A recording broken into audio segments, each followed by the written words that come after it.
Hey guys, how's it going? It is your boy, Manga Drew, and I'm here to talk about the spoilers for My Hero Academia, Manga Chapter 384. And let's just say, from what we get with the spoilers this week, this is going to be an interesting chapter. From what we're getting, it's not going to be very dynamic. However, what this chapter may be doing is really expanding the world to what is going on in this fight, and why this fight against the villains is going to change the world most likely. And you'll see why that's the case by looking at the spoilers, which we're going to be getting to right now. So, for starters, the title of the chapter is 384, It's a Small World. And the chapter begins with Makia attacking All For One and Tokoyami realizing it's because of Shinzo's brainwashing. He wonders if an attack from All For One would nullify his quirk, and Hawks replies that Mount Lady is blocking the attacks aimed at Makia.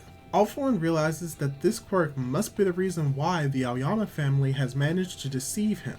He then mocks Shinzo, saying that brainwashing is a method that only villains should use, and attacks Makia with a shockwave to bring him back to his senses. Makia then starts to speak.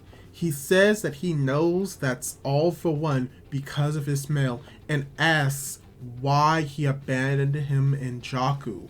Hawks is confused and wonders if Shinzo is making him talk just like he did with Aoyama's parents, but how could he do it so fast after the attack? So this is a very interesting part of the chapter. We get to see that what's happening is that the heroes are going all against All For One. They're putting their best against him, and that All For One is doing what All For One normally does, trying to tease the heroes, trying to make them get off their game. And we see that he does not necessarily know what brainwashing is, but he is predicting that that is what's happening in this moment. But we see that that possibly isn't the case, and that maybe Gigantomachia is not necessarily brainwashed in this moment, and we will get a little bit more clarification on what's actually happening within the next part of the text spoilers. But overall, this is, from what we're seeing from the text spoilers, going to be a very interesting fight and very dynamic in a way, but not necessarily for the bigger story. And going into the next part of the text spoilers,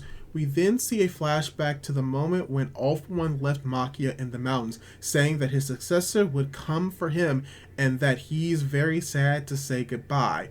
Makia says that he has been waiting all this time, but now he realizes that he was abandoned by his master. We then see that Kirishima protected Shinzo from the All For One big attack. Shinzo says that this is the second time someone has resisted brainwashing, the first being Midoriya. He says that because even while being controlled, Makia kept talking about his anger at being betrayed. So what Shinzo did was just buy a little time so that Makia's own personal anger could grow by itself.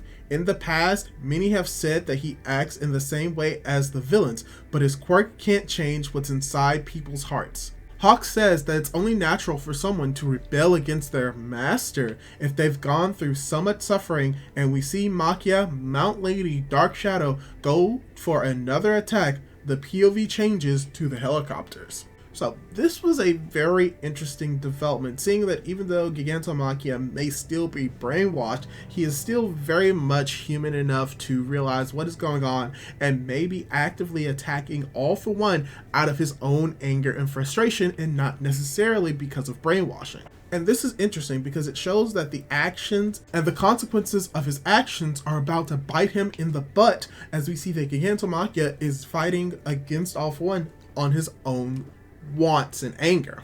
And it's also cool that we're getting a POV change, and this POV change is actually something interesting, because with the next portion of the text spoilers, we then see the NHA reporter who appeared at the sports festival, Kamino, and many other arcs. She and her buddy took a helicopter as soon as they saw a live stream on the internet showing a UA student fighting to protect everyone. She instantly realized it was Deku from the time when she interviewed him about All Might becoming a teacher. She gets emotional over how much he's grown in just a year and starts crying. We then see a page showing Deku holding Shigaraki's wrist while he's laughing. And we see she's not the only one, because the journalist who blamed Endeavor during the press conference is in the other helicopter. She says it's more personal goal than professional journalism. She wants to see what the heroes who kept fighting will do.